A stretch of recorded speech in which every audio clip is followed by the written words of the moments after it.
جہاں پٹر پٹر بولتی زبان کو بریک لگی تھی، وہیں ان تینوں کو گویا سانپ سونگھ گیا تھا۔ ثانیہ، مجھے پکڑنا۔ اس سے قبل کہ دادی لہرا کر چاروں شانے چت گلی میں پڑی ہوتیں، ثانیہ نے انہیں سنبھال لیا تھا۔ اپنے بھاری تن و توش کے ساتھ نیلی گرم چادر اوڑھے خالہ ہاجرہ ان کے سامنے کھڑی تھیں۔ ارے آپا، خالہ، ثانیہ، خیریت؟ اتنی صبح صبح؟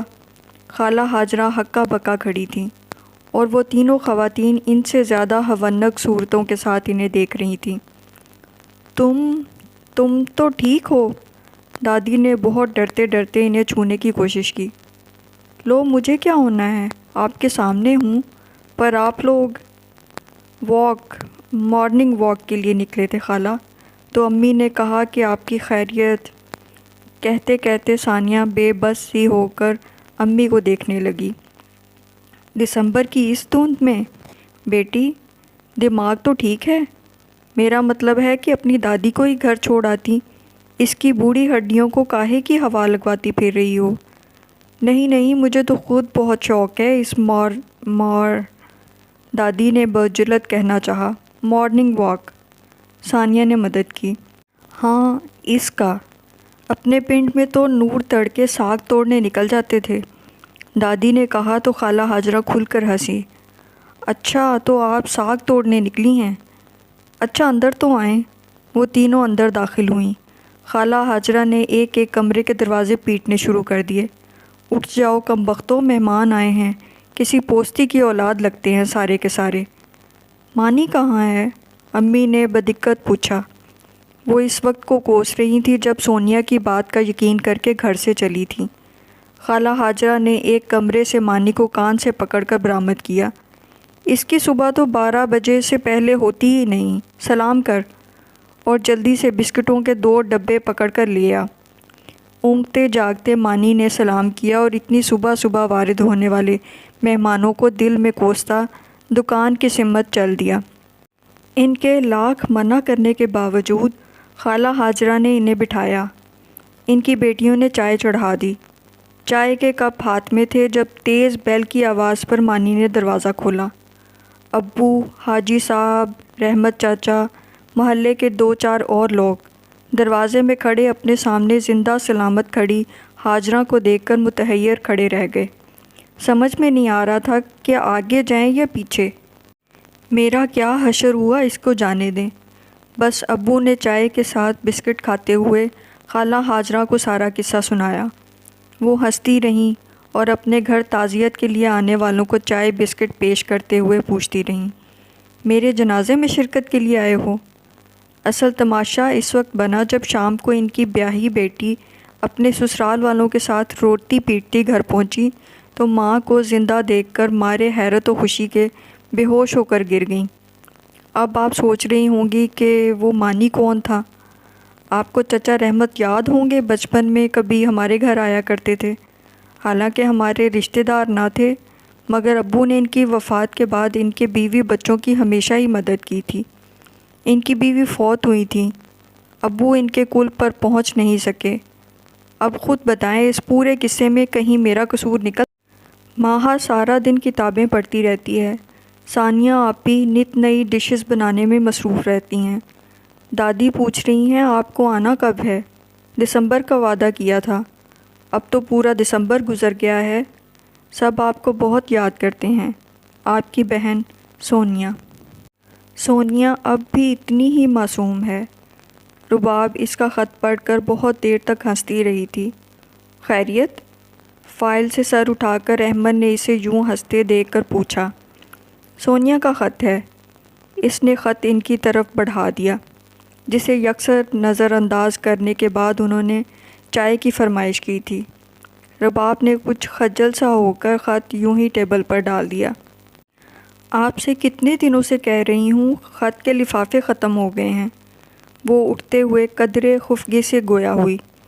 لے تو آیا تھا، بریف کیس میں پڑے ہوں گے۔ ویسے فون کے اس دور میں خط لکھنے کا کھڑاک کیوں پالتی ہو تم لوگ؟ خیر ہے، آج کل ہماری ہر بات پر ہی اعتراض ہونے لگا ہے، وہ بریف کیس کی طرف جاتے جاتے بولی تھی۔ بات کا بتنگڑ بنانا تو کوئی تم لوگوں سے سیکھے۔ باتھ روم کا دروازہ ایک آواز سے بند ہوا تھا۔ کیا ہوتا جا رہا ہے ان کو؟ بریف کیس کھولتے ہوئے وہ یہی سوچ رہی تھی۔ لفافے نکالتے نکالتے اس کی توجہ ایک سرخ مخملی ڈبیا نے کھینچ لی۔ کچھ حیرت و تجسس سے مجبور ہو کر اس نے ڈبیا کھولی تھی۔ خوبصورت سونے کا بریسلٹ جگر جگر کر رہا تھا۔ میرے لیے؟ دل میں ایک دم خیال سا آیا۔ بے اختیار اس نے بریسلٹ کو چھو کر دیکھا، پھر کچھ سوچ کر بریف کیس بند کر دیا۔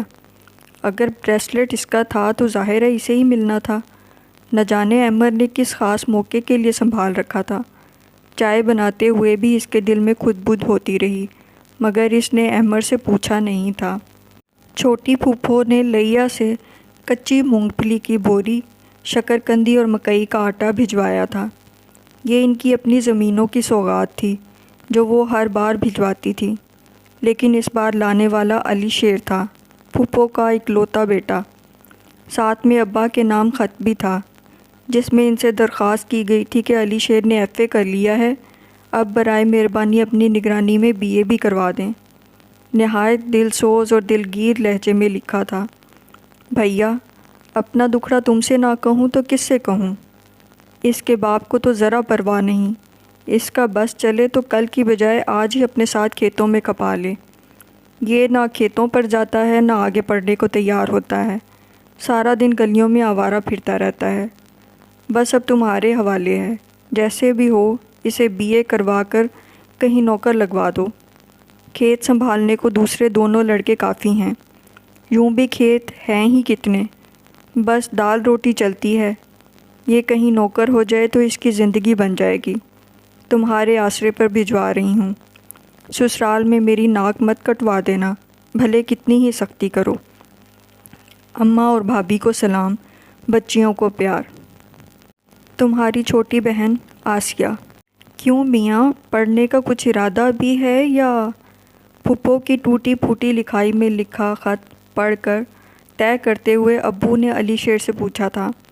سفید شلوار قمیض پر سرمئی سویٹر پہنے دادی کے پاس بیٹھے علی شیر نے سر اٹھا کر سنجیدہ نظروں سے ماموں کو دیکھا۔ میں تو پڑھنا چاہتا تھا مگر ابا۔ ٹھیک ہے، ابو نے سر ہلایا۔ داخلے میں ابھی 1-2 مہینے ہیں، تب تک تم کوئی کمپیوٹر یا انگریزی کے کسی کورس میں داخلہ لے لو۔ عائشہ اسے بیٹھک کے ساتھ والا کمرہ دے دو۔ ابو حکم سنا کر چلے گئے۔ ثانیہ آپی اور ہمنہ آپی کمرہ صاف کرنے چلی گئیں۔ دادی پہلے نواسے پر واری صدقے جاتی رہیں، پھر کڑاہی میں ریت ڈلوا کر خود مونگ پھلی بھوننے بیٹھ گئیں۔ امی وہیں بیٹھی زیر لب بڑبڑاتی رہیں۔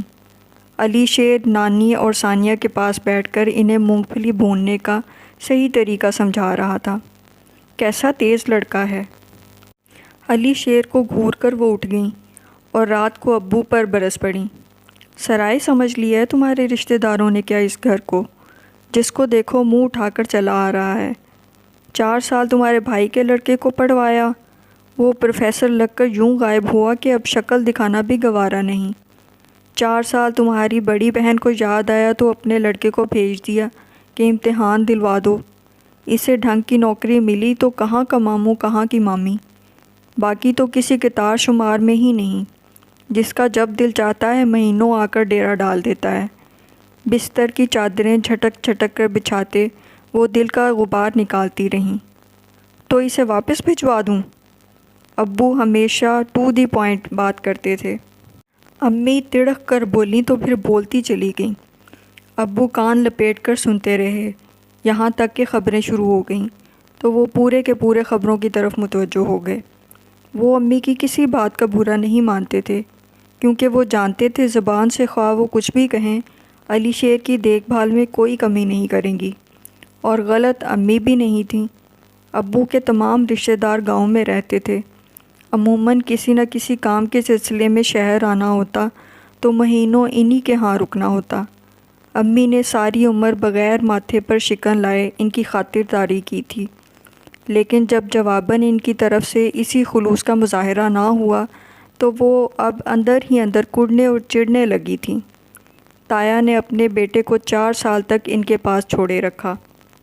اسے پڑھا دو، کل کو تمہارے ہی کام آئے گا۔ انہوں نے واضح طور پر ہم ناپی کے رشتے کی بات کی تھی، اور 4 سال بعد جب عظیم بھائی لیکچرار ہو گئے تو بڑے آرام اور ڈھٹائی سے تایا ابا نے انہیں خاندان سے باہر بیاہ دیا۔ اپیا مہینوں بیمار رہی تھیں۔ اس ناانصافی پر دادی نے واویلا کرنا چاہا تو ابو نے سختی سے منع کر دیا۔ وہ اپنی بیٹی کی مزید ناقدری نہیں کروا سکتے تھے۔ یہی کچھ ان کی بہن نے بھی کیا تھا۔ وہی امیدیں، وہی آرزوئیں، وہی آنکھوں میں چمک جو 4 جوان بیٹیوں کے ماں باپ کی آنکھوں میں جاگتی تھی، اور وہی ناقدری۔ بیٹا نہیں مانتا۔ اپنی بہو کا لاکھوں کا جہیز سنبھالتے ہوئے بڑی پھپھو نے بے اتنائی سے کہا تھا۔ ابو ایک بار پھر صبر کر گئے تھے۔ رشتہ داروں کا بھی حق ہوتا ہے۔ امی ابو کے اس جملے سے اب چڑھنے لگی تھی۔ صرف حق ہی حق ہوتا ہے، فرائض تو کسی کو یاد نہیں۔ ننیال میں تو سب ابھی پڑھ رہے تھے، چھوٹے تھے، مگر ددیال نے ان کی لڑکیوں کے ساتھ اچھا سلوک نہ کیا تھا۔ پڑھی لکھی، قبول صورت، سلیقہ شعار لڑکیاں، مگر قسمت کھلنے میں نہ آ رہی تھی۔ اوپر سے خاندان والوں کا رویہ۔ وہ اگر چڑھنے لگی تھی تو کچھ غلط بھی نہیں تھا۔ اللہ مالک ہے۔ خبریں سنتے سنتے ابو کے منہ سے آہستہ سے نکلا تھا۔ کسٹرڈ میں سے چن چن کر کشمش اکٹھی کرتے ہوئے سونیا نے یہ ساری گفتگو سنی تھی۔ جلدی جلدی کہہ کر احمد نے اس کے ہاتھ پاؤں پھلا دیے تھے۔ تم رات کو پریس نہیں کر سکتی تھی؟ وہ پھر سے سر پر کھڑے تھے۔ رباب نے جلدی جلدی شرٹ تھمائی اور کچن کی طرف بھاگی۔ اپیا نے پہلے ہی ناشتہ بنا لیا تھا۔ وہ جلدی جلدی ٹیبل پر رکھنے لگی۔ اپیا نے منع بھی کیا کہ وہ آرام بھی کر لے۔ کیا خاک کا آرام کروں؟ صاحب بہادر کا موڈ دیکھا ہے؟ وہ جھنجھلا کر چائے نکالنے لگی۔ اتنے میں احمد نے بریف کیس اٹھا لیا۔ اب ناشتہ تو کر لیں، اب وقت ہے۔ انہوں نے بری طرح گھورا۔ نہایت سست ہوتی جا رہی ہو۔ رات کو سب تیار نہیں کر سکتی تھی؟ کیا ہو گیا ہے احمد؟ تم اچھی طرح جانتے ہو اس کی طبیعت خراب تھی۔ اپیا نے لتاڑا۔ وہ سر جھٹک کر چلے گئے۔ اپیا نے دیکھا وہ بے دم سی ہو کر کرسی پر گری تھی۔ اب تم ناشتہ کرو، اس کے لیے پریشان ہونے کی ضرورت نہیں، کھا لے گا آفس میں کچھ نہ کچھ۔ یہ مرد اتنے کٹھور کیوں ہوتے ہیں اپیا؟ وہ دل گرفتگی سے گویا ہوئی۔ ایک دن اگر ذرا سی بھول ہو جائے تو سب کچھ ہی بھلا دیتے ہیں۔ یہ ایسے ہی ہوتے ہیں، اس لیے ان کی طرف سے زیادہ پریشان مت ہوا کرو۔ تمہیں پہلے ہی سمجھاتی تھی مت کرو اس کی اتنی خدمتیں، کچھ زیادہ ہی نازک مزاج ہو گیا ہے۔ تم یہ ٹوسٹ لو، جوس بنا دوں؟ نہیں، جی نہیں چاہ رہا۔ وہ مکھن لگا ٹوسٹ بے دلی سے کھانے لگی۔ آپ کو نہیں لگتا اپیا احمد بدل سے گئے ہیں؟ بدل کر اس نے جانا کہاں ہے؟ میں تو اسے گنجا کر دوں گی۔ سب تمہارا وہم ہے۔ انہوں نے جلدی جلدی ناشتہ ختم کیا۔ اب تم کچھ مت کرنا، بس سو جانا، شام کو کہیں نکلیں گے۔ یہ احمد آئے گا تو کان کھینچوں گی اس کے۔ اپیا چلی گئی تو عمر اٹھ گیا۔ وہ اس کے ساتھ مصروف رہی۔ شام کو احمد آئے تو موڈ خوشگوار تھا۔ پھر اپیا نے بھی خوب لتاڑا، اور شاید خود ان کو بھی احساس ہوا، تبھی عمر کو ساتھ لے کر گئے۔ اسے آئس کریم کھلائی، رباب کے لیے پیزا لے کر آئے۔ عمر کو گدگداتے اور گنگناتے رہے۔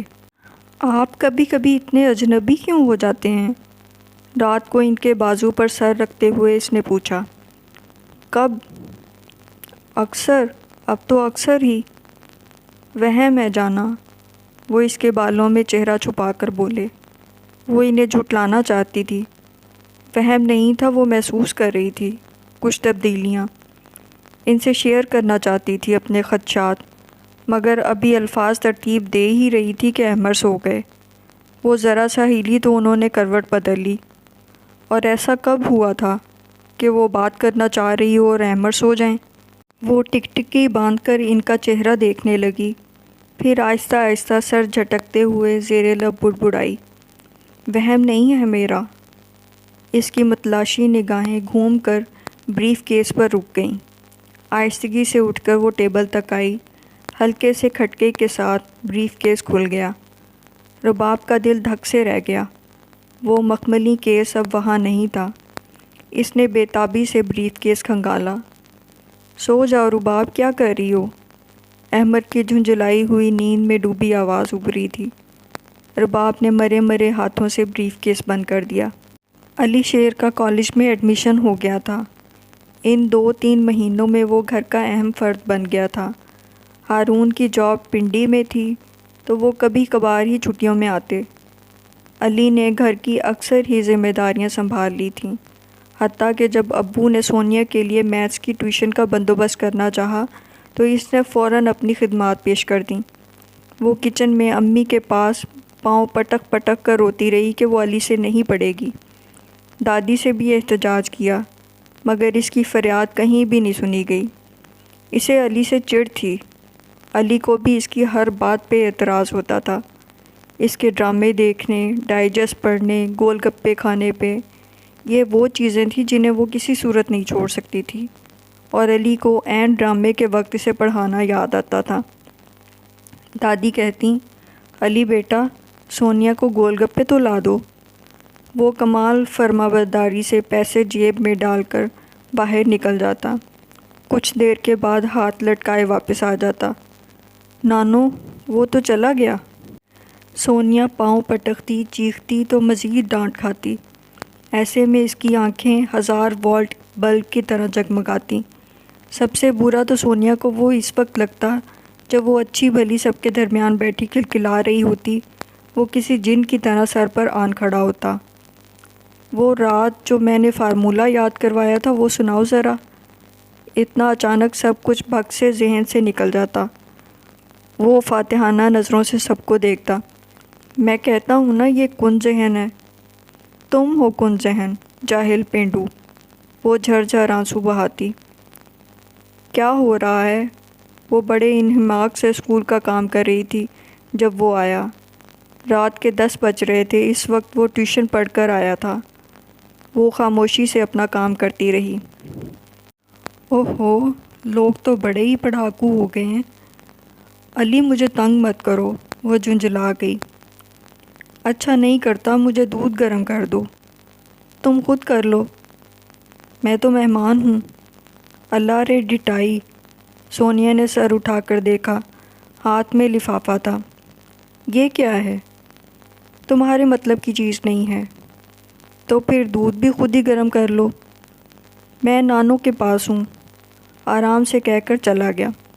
چاروں ناچار وہ اٹھی، فریج سے دودھ نکال کر گرم کیا، پیالہ بھر کر لے گئی۔ وہ دادی کے پاؤں دبا رہا تھا۔ اس نے پٹکنے والے انداز میں پیالہ میز پر رکھا۔ دودھ گر جائے گا، علی شیر نے بڑے پن کے ساتھ گھرکا، ساتھ ہی اگلا کام بھی بتا دیا۔ وہ لفافے سے جلیبیاں نکال کر دودھ میں ڈال دو، اچھی طرح بھیگ جائیں گی تب نانی کھائیں گی۔ اچھا، دودھ جلیبیاں؟ لحاف میں سکڑی سمٹی دادی ہوشیار ہو کر اٹھ بیٹھیں۔ مجھے پتہ تھا نانو آپ کو بہت پسند ہیں۔ کیسی سعادت مندی کا مظاہرہ کر رہا تھا۔ تم ابھی تک کھڑی ہو؟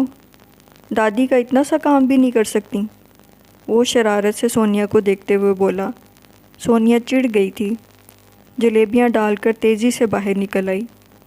بدتمیز، بیہودہ، مجھ سے کیسے کہہ رہا تھا تمہارے مطلب کی چیز نہیں؟ کتاب کھولتے ہوئے وہ مسلسل بڑبڑا رہی تھی۔ اندر سے مسلسل اونچا اونچا بولنے کی آواز آ رہی تھی۔ کبھی اپیا کی آواز غالب ہوتی تو کبھی عمر کی، مگر دروازہ بند ہونے کی بنا پر الفاظ سمجھ میں نہ آتے تھے۔ فطری تجسس کے ہاتھوں رباب نے اگر اٹھنا بھی چاہا تو گود میں بیٹھے عمر نے ایسا نہیں کرنے دیا۔ یوں بھی وہ بہن بھائی کے معاملات میں زیادہ دخل نہیں دیتی تھی، مگر اس بار لاشعوری طور پر اسے یقین سا تھا کہ معاملے کا تعلق خود اس کی ذات سے ہے۔ اپیا جب سے کالج سے لوٹی تھیں یوں ہی غصے میں بھری ہوئی تھیں۔ رباب نے پوچھا بھی تو ٹال گئیں۔ احمد کے گھر آتے ہی انہوں نے اسے گھیر لیا، کھانا بھی نہیں کھانے دیا، بس کمرے میں لے گئیں۔ وہ ٹیبل سجائے منتظر بیٹھی تھی۔ آج کتنے دنوں بعد تو احمد لنچ پر گھر آئے تھے۔ دروازہ کھلا، چند اڑتے پڑتے الفاظ رباب کے کانوں سے ٹکرائے۔ آپ جو بھی کرنا چاہتی ہیں کر لیں، مگر میرا یہی فیصلہ ہے۔ احمر کی آواز مضبوط اور اٹل تھی۔ یاد رکھنا احمر، اگر رباب کے ساتھ کوئی بھی زیادتی ہوئی تو میں تمہیں معاف نہیں کروں گی، عفیہ نے چیخ کر کہا تھا۔ جواباً احمر نے کوئی جواب نہیں دیا۔ وہ تیزی سے باہر نکلے، رباب کو دیکھ کر ایک پل کو ٹھٹکے، پھر لمبے لمبے ڈگ بھرتے گھر سے ہی نکل گئے۔ رباب انہیں روک بھی نہیں سکی، بس ششدر سی دیکھتی رہ گئی۔ پھر پلٹ کر عفیہ کے کمرے کی طرف دیکھا۔ دروازہ کھلا تھا مگر وہ باہر نہیں آئی تھیں۔ وہ مضطرب سی عمر کو اٹھائے اندر چلی آئی اور دھک سے رہ گئی۔ اس نے کبھی عفیہ کو روتے نہیں دیکھا تھا، مگر آج وہ رو رہی تھی۔